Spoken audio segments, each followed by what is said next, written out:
Hi everybody, it's Stefan Molyneux from Free Domain Radio. Hope you're doing well. Let's go to Motor City and try and figure out why the Thelma and Louise basket case known as Detroit is currently sailing off the fiscal cliff. This is the truth about Detroit's bankruptcy.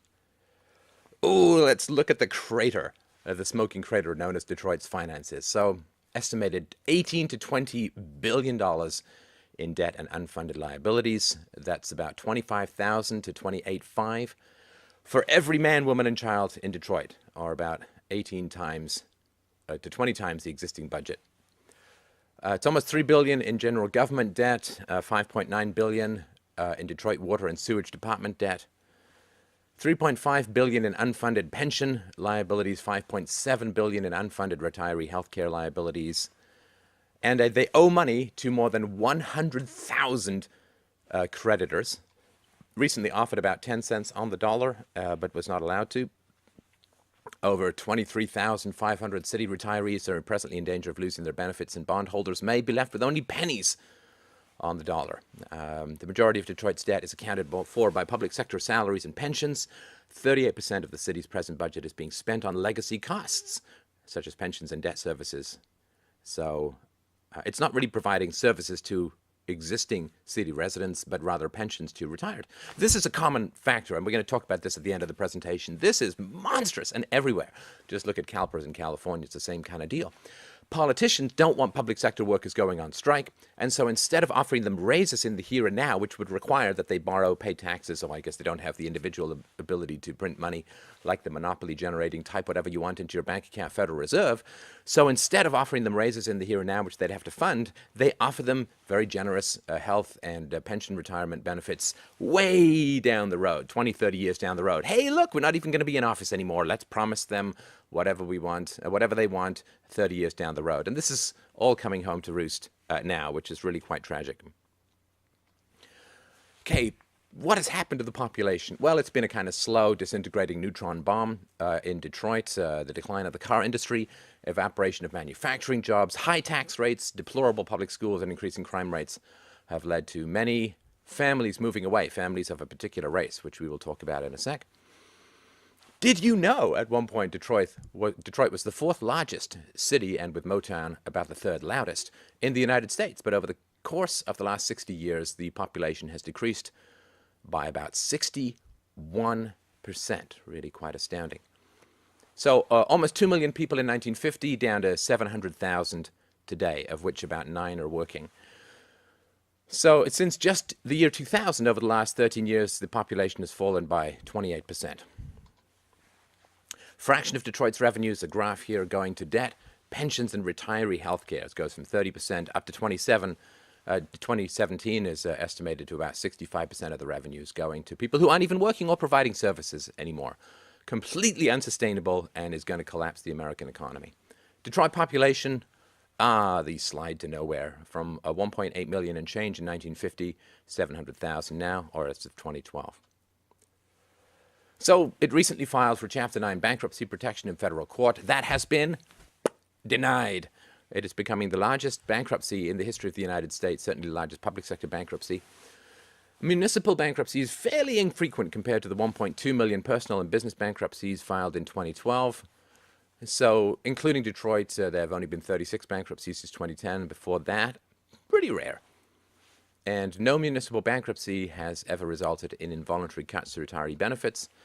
Now, I don't know if you knew this, when a private company goes bankrupt, there is a government program called the Pension Benefit Guaranty Corporation. It intervenes and provides a minimal level of benefits to anyone who's lost some of their retirement benefits, but it doesn't back public sector pensions.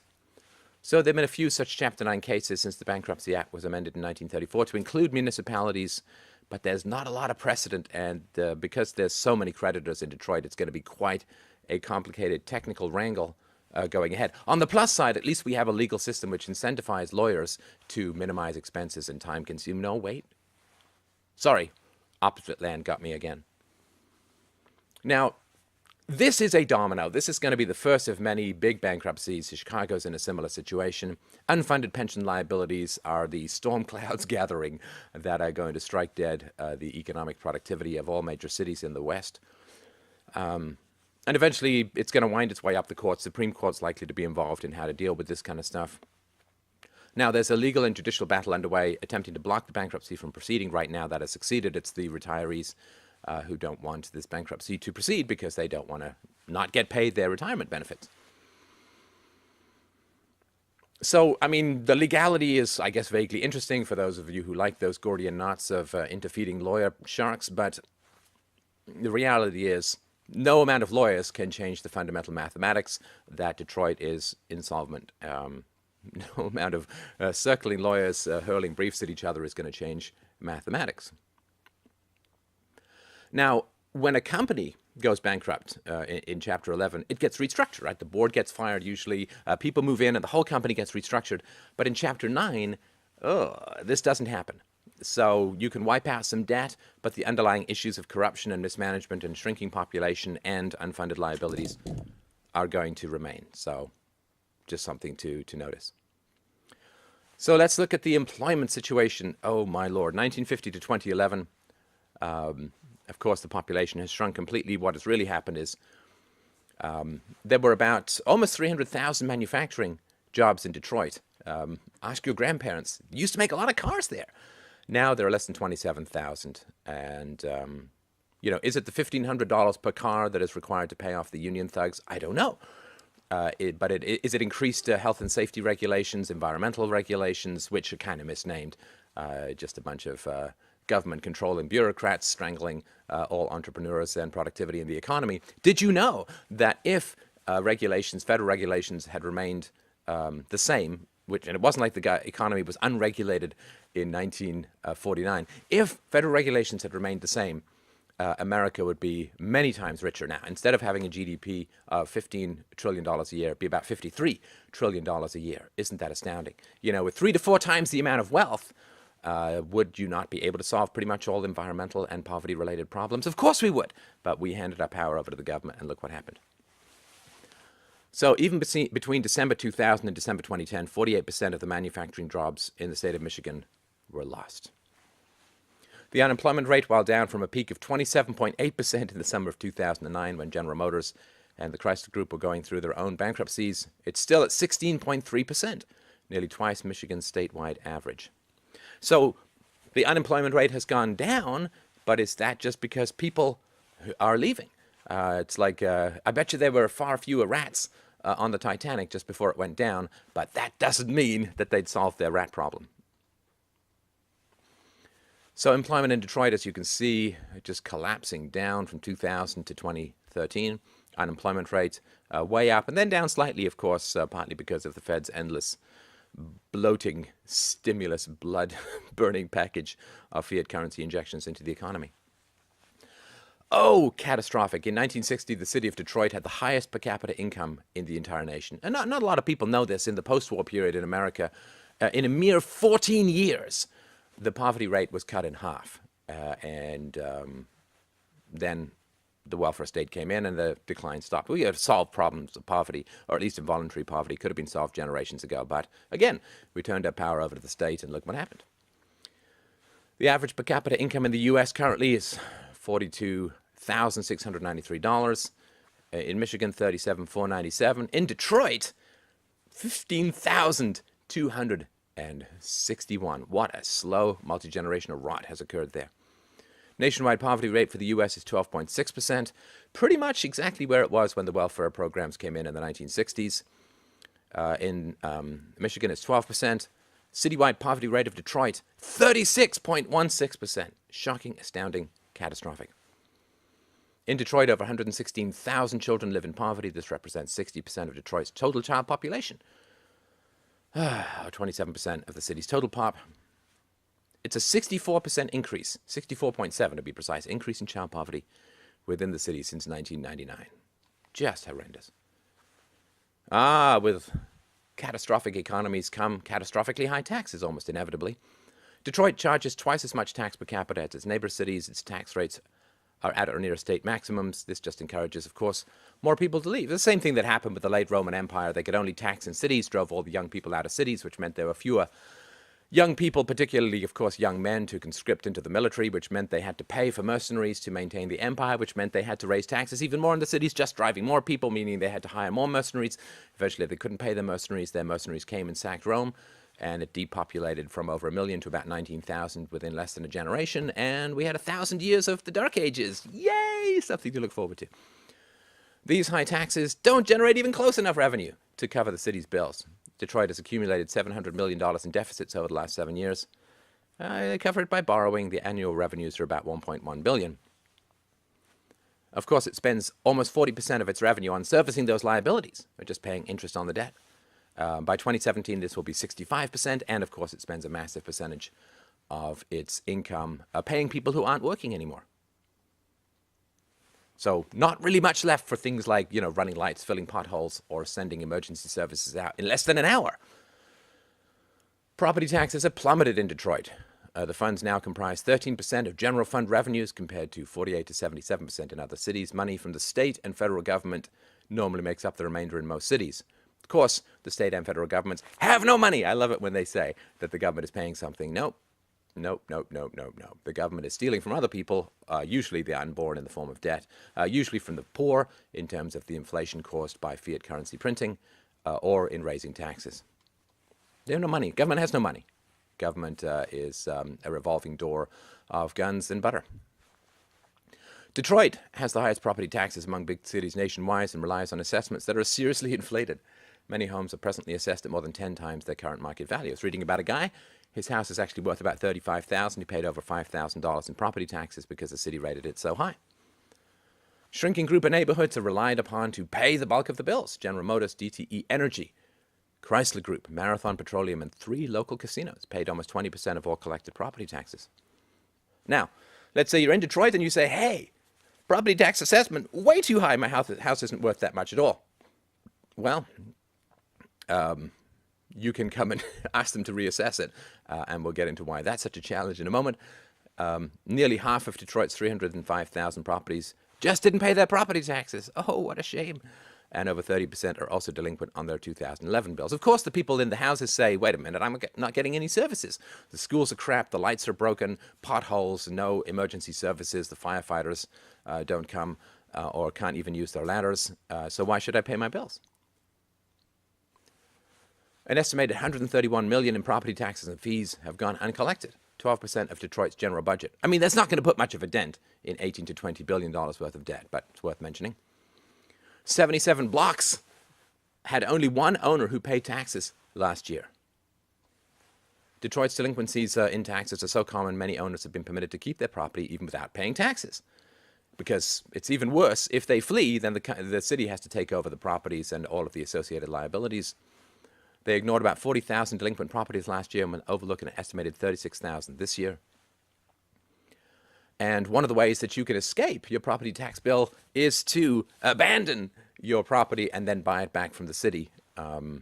600 properties in 2012 were repurchased by their owners, triple the number that 2010. Costs approximately $6 million in unpaid taxes, assuming that they ever would pay. But a guy who owed $35,000 on his house sold it and then bought it back from the city for $5,000. Not a bad deal.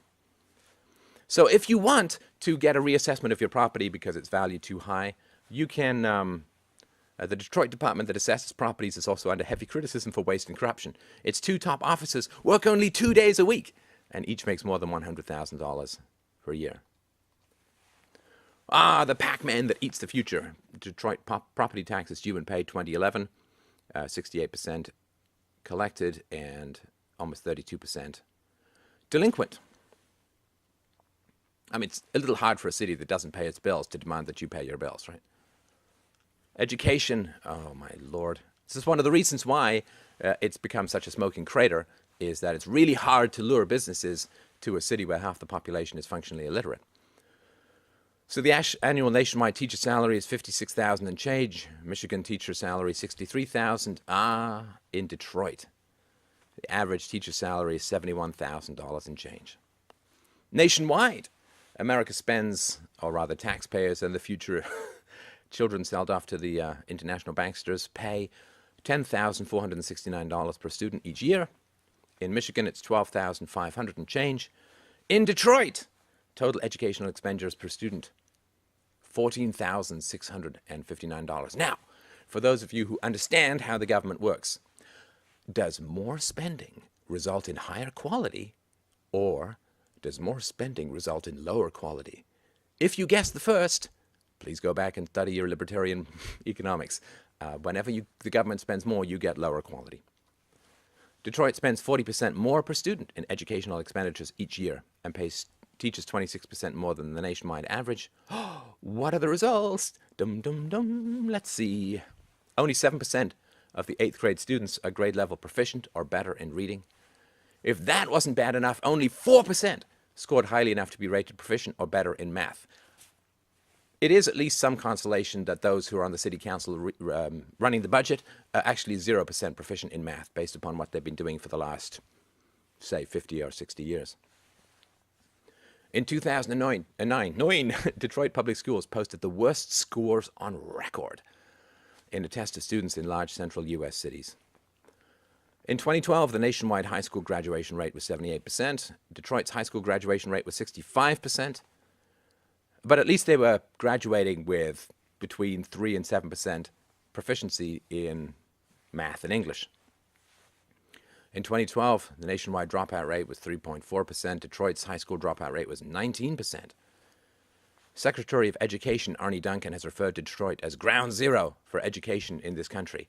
It's not quite true. It's the day after tomorrow for education in America. According to Detroit Regional Workforce Fund, an astounding 47% of the residents of the city of Detroit are functionally illiterate. In other words, they're listening to what I'm saying, not understanding much of it, but really can't read it. What does functionally illiterate mean? Well, it means you can't fill out basic forms like a job application. You can't read prescription labels, what's on the bottle, how many you should take, and so on. On the plus side, at least the ratings for American Idol are declining. Property crimes. How much fun is it to live in Detroit? Let's find out. So, your chances of becoming a victim of a property crime are as follows. Nationwide, 1 in 34. New York City, 1 in 44. Detroit, 1 in 16. They're number 1. Your chances of getting your vehicle stolen are as follows. Nationwide, 1 in 436. New York City, 1 in 613. Detroit, 1 in 62. So, in about 50 years, they've gone from making cars to fundamentally taking cars. That's the new economy of Detroit. Violent crime rates in Detroit, New York City, and nationwide. These are things like forced rape, murder. I don't know why forced rape, forcible is rape. Murder and non-negligent manslaughter, armed robbery, and aggravated assaults, including assault with a deadly weapon, such as a public school. Your chances of becoming a victim of violent crime are as follows. Nationwide, 1 in 259. New York City, 1 in 126. Detroit, 1 in 46. Your chances of becoming a victim of a violent or property crime are nationwide 1 in 30. New York City, 1 in 33. Detroit, 1 in 12. Violent crimes per 1,000 residents. Detroit, Cleveland, Pittsburgh, St. Louis, Milwaukee. Yay, they have the tallest column of hell. Average crime rate nationwide is 33 per 1,000 residents, not counting voting. New York City has a crime rate of 31 per 1,000 residents. Detroit has a crime rate of 84 per 1,000 residents. One of the highest crime rates in America compared to all communities of all sizes. In 2007, I don't think there were a lot of fireworks for this. Detroit was named the most dangerous city in the country by the Morgan Quitno report. Detroit has consistently been listed among the most violent cities in the United States since 1985. In 2012, Detroit had 411 murders, breaking the tourist-friendly 1 per day metric, a 9% increase from the previous year. The city had 377 murders in 2011, 327 in 2010. The murder rate is at a 40-year high. It is 11 times higher than that of New York City. Annual increases in homicides combined with a shrinking population have made Detroit competitive with New Orleans for the highest murder rate in the nation, with the one caveat that in Detroit you're much less likely to be either murdered by voodoo or clubbed to death with a jazz trumpet. City has faced many cases of arson each year on Devil's Night, the evening before Halloween. In 2009, the Detroit Fire Department reported 119 fires, of which 91 were classified as suspected arson, just on this little time period. The size of the police force in Detroit has been cut by about 40% over the past decade. When you call the police in Detroit, It takes them an average of 58 minutes to respond, compared to a nationwide average of 11 minutes. Most police stations in Detroit are now closed to the public for 16 hours a day. So during the off hours, residents wanting to report crimes cannot speak face-to-face with an officer. Instead, they must call or go online to make reports. Something like you go to the website and you type, "Dear officer, there's someone in my house," and ah! If you have a webcam, that makes it even more dramatic. The Detroit Police Officers Association is warning citizens and out-of-towners that they enter Detroit at their own risk. Nick Pliskett saying they are grossly understaffed and unable to adequately protect the public. Today, police solve less than 10% of the crimes that are committed in Detroit. And it's even lower when it comes to the majority of crimes committed in Detroit, which is by the city council. Case clearance rates: Detroit, Cleveland, Pittsburgh, St. Louis, Milwaukee. They have the lowest bars of hell in this particular situation. So, total functioning streetlights. You can pause these if you want to read the numbers. 40% of the city's streetlights don't work, cloaking the city in darkness and further enabling crime. 1/3 of Detroit's 140 square miles is either vacant or derelict since 2008. Detroit has closed 210 of its 317 public parks. Private donations allowed the city to delay the planned closure of another 50 this year. This winter, the city often just had 10 to 14 out of 36 ambulances in service. Some have over 250,000 miles on them. In March, a group of corporate donors gave $8 million so the city could buy some more ambulances. In February, Detroit's fire commissioners told firefighters not to use hydraulic ladders except if there is an immediate threat to life, because they hadn't been inspected in years. So if you're in a high building, like if you're high up in a building, please don't smoke. Now, we have to talk about the racial divide, because this is one of the most significant aspects of the demographic change over the past 50 or 60 years in Detroit. Now, of course, in the late 1960s, there were a lot of racial tensions in the U.S., all completely solved, as we can see from the recent Zimmerman case.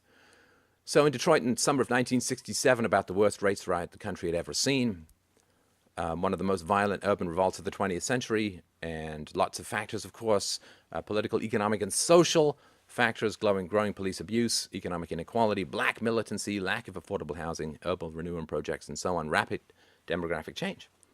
Mayor Coleman Young, Detroit's first black mayor, wrote, though, the heaviest casualty was the city itself. So what happened on July 22nd, 1967? The Detroit police raided an unlicensed bar in the center of the city's oldest and poorest black neighborhood. At the time of the raid, a party celebrating the return of 2 black servicemen from Vietnam was in progress. 82 people attending the party were arrested. During the raid, an estimated crowd of 200 people gathered outside the bar in the belief that excessive force had been used by the predominantly white police force. It started with a bottle thrown at a police car, ended with 43 people dead, almost 1,200 injured, and over 7,200 arrests. Approximately 2,500 stores were looted, and the total property damage was estimated at $32 million. Back then, when $32 million was real money.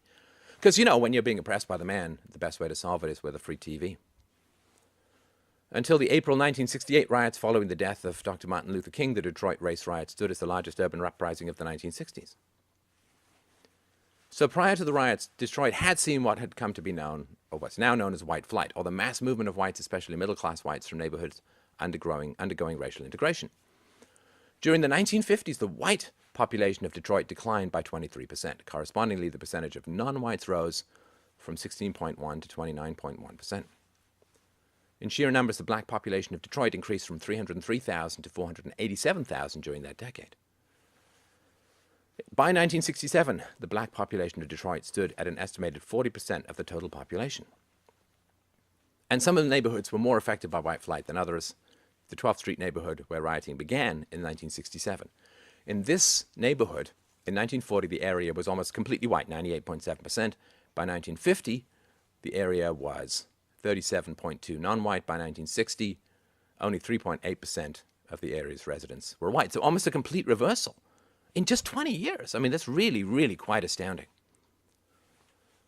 So, a little more than a decade, because the first blacks did not move to the area until 1947, 1948. A little more than a decade, it went from almost completely white to almost completely non-white, or almost completely black.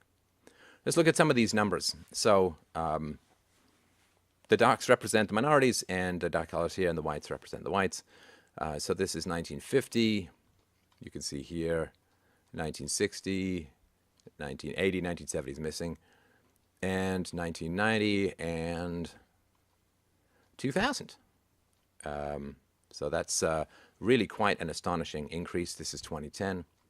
And this is not unimportant, right? I mean, blacks are predominantly more likely to be represented on the welfare rolls, so they're more expensive for a city, right? So, 3, 4, 5% of whites are on welfare, 26, 27, 28% of blacks are on welfare, so much more expensive.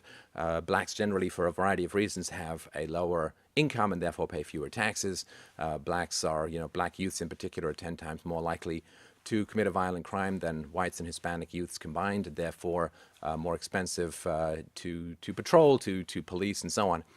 So it's a big challenge for a city to survive with this sort of situation.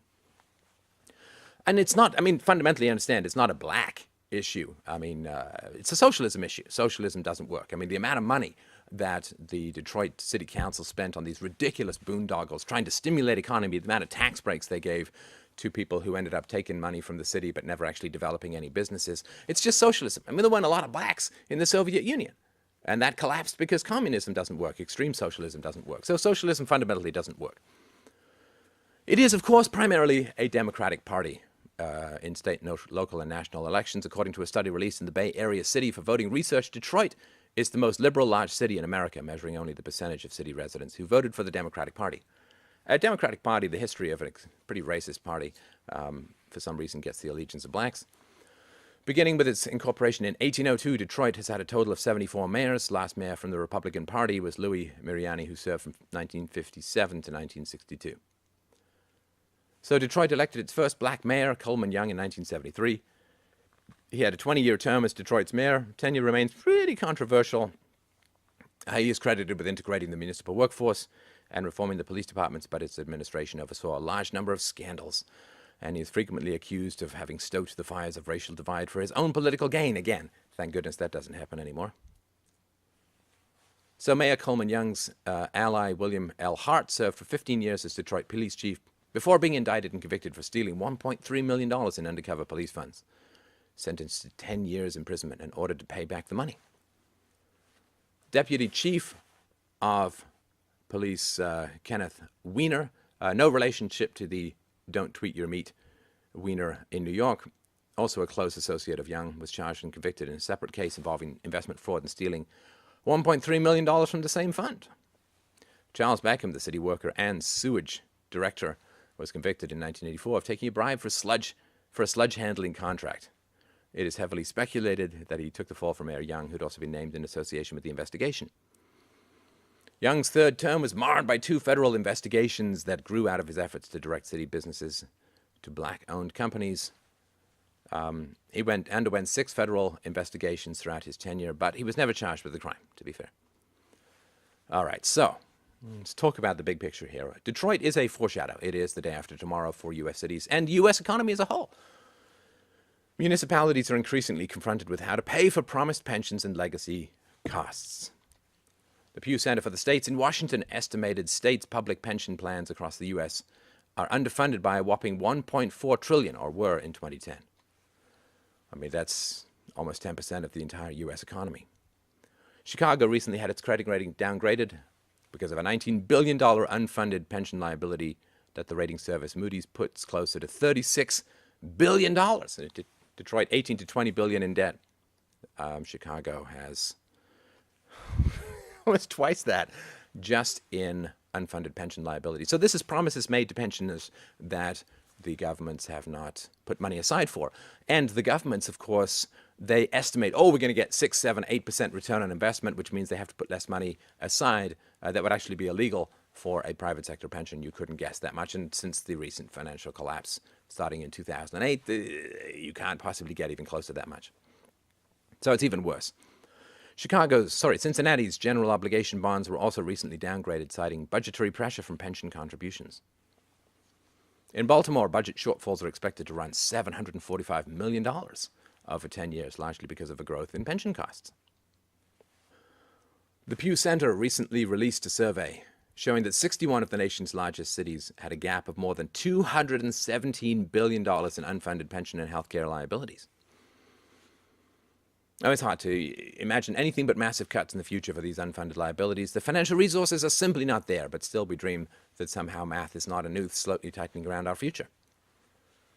So the massive pressure that public pensions are putting on municipal budgets, any move to ease these liabilities, especially through bankruptcy, is being watched very carefully by state and municipal officials, union leaders, retirees, and bond traders. Taxes can't always be raised and services can't always be cut, thus bankruptcy may loom as the only choice left for struggling municipalities. So here's some pensions and the unfunded aspect of these. This is as fiscal year 2009. I'm not going to read all these off. You can pause if you want. But as you can see, the funding levels are significantly low, except in Washington, D.C. Shockingly, the belly of the beast, the heart of the monster, has funding levels of 104%. And retiree health care, how much is that funded? Well, the lower the lines, the worse things are. Even in Washington, D.C., the funding level is only 49%. So hit the treadmill, old people. There's not going to be much there for you. Is there going to be a bailout? Well, Obama promised this in the past. It's less likely to happen. And there's been a long line of bailouts, of course, for Detroit.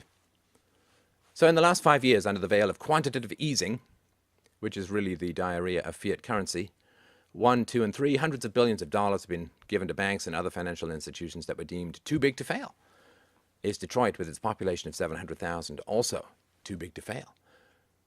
Well, quantitative easing is being used to inject $85 billion per month into the U.S. economy, which is the only reason it hasn't collapsed yet. That works out to $20 billion per week. So Detroit's got a total debt of $80 to $20 billion. Will the federal government simply give Detroit 1 week's worth of QE and let them escape bankruptcy? It won't solve the problems, doesn't increase the literacy of the population, doesn't change the general issues of corruption and overspending. You know, if people have financial problems and you give them money, it only makes things worse in the long run. It's like if you go to some addicted gambler, some compulsive gambler, you know, who's run up a $20,000 debt, and then you pay off his debt. What's he going to do? He's going to go, woohoo, let's start gambling even more. It's tragic but true.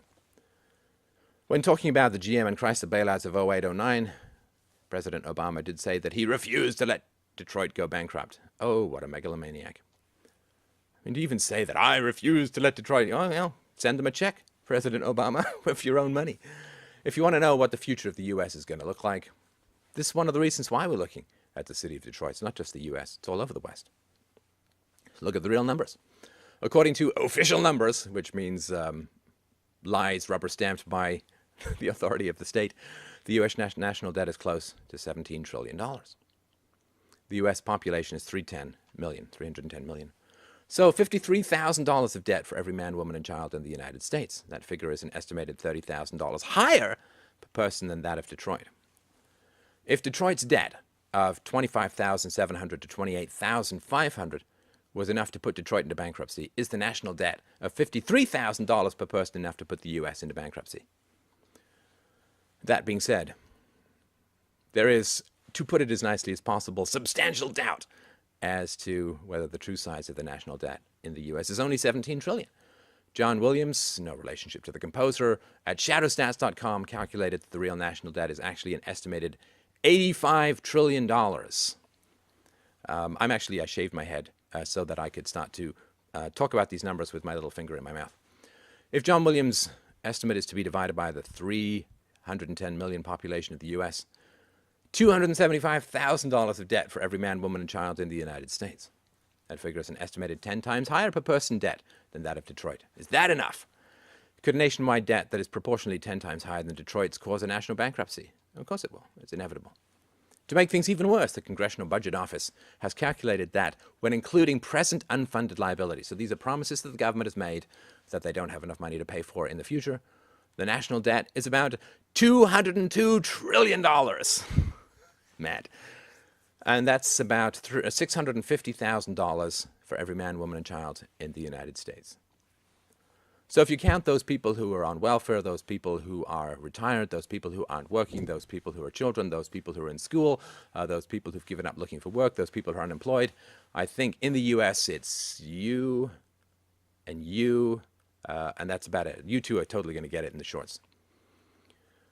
I mean, you could certainly argue the U.S. is in an economically better state than Detroit, but is it 25 times stronger? And while Republicans claim to be against this kind of stimulus spending, they're entirely for it when it comes to the military-industrial complex stimulus spending. Republicans love to spend money on the military and then claim that it's not welfare for the rich, which of course it is. Welfare for the rich plus evil is the military-industrial complex, but that's counted as economic activity. Stealing money from people in order to spend money on blowing shit up overseas and sometimes domestically is considered to be economic activity that is productive because we live in the matrix of the state where up is down and black is white. Can a national bankruptcy possibly be avoided? Well, of course, what's going to happen most likely, as I predicted for many years, is that the government is going to turn on the dependent classes, both the rich and the poor, and suddenly demonize them and use that reprogramming of the national delusions called a national dialogue to say that now we have to all pull together and we have to get off our butts and we have to start working, and they're just going to start cutting benefits while demonizing the rich and poor who depend on those benefits. So where are we going? Well, of course, we are going into a financial hole. Just like all empires beforehand, just like as statism grows. It's important to remember, of course, that America started as an experiment in the very smallest, tiniest government that could be imagined, and it has now grown into the very largest, most powerful, and most destructive government that the world has ever seen, with the capacity to destroy human and all life, in fact, on the planet many times over. This is quite instructive. Small governments generate economic growth. The economic growth is then used as collateral by those governments to borrow and bribe the population in return for votes, while deferring the cost of that bribery to future generations who really get it in the shorts. So whenever you have a government, the fuel of the free market creates a sort of delayed fuse supernova status explosion in the future. And this is why I would invite you to imagine, just come with me on a journey. Just imagine a possibility of running a society without a state. Then we don't have to worry about economic growth being used to fuel inevitable fascism down the road. We don't have to worry about our freedoms being used as nooses slipping around the necks of the unborn. I know it sounds crazy. Of course it sounds, we've always had governments. So what? Who cares? We always had slavery until we didn't. Right? We always had feudalism until we didn't. And so it's not inevitable that these prehistoric monstrous hierarchies that really come out of the primitive infancy of our species need to direct the complex economic lives of billions of people around the world. It's possible. It's possible. If things were better when the government was smaller, let's just keep going till it's gone. I mean, you don't want to reduce cancer, particularly when reducing it makes it grow back faster later. Just get rid of it completely. This is Stefan Molyneux from Free Domain Radio. Thank you so much for watching, and good luck, Detroit.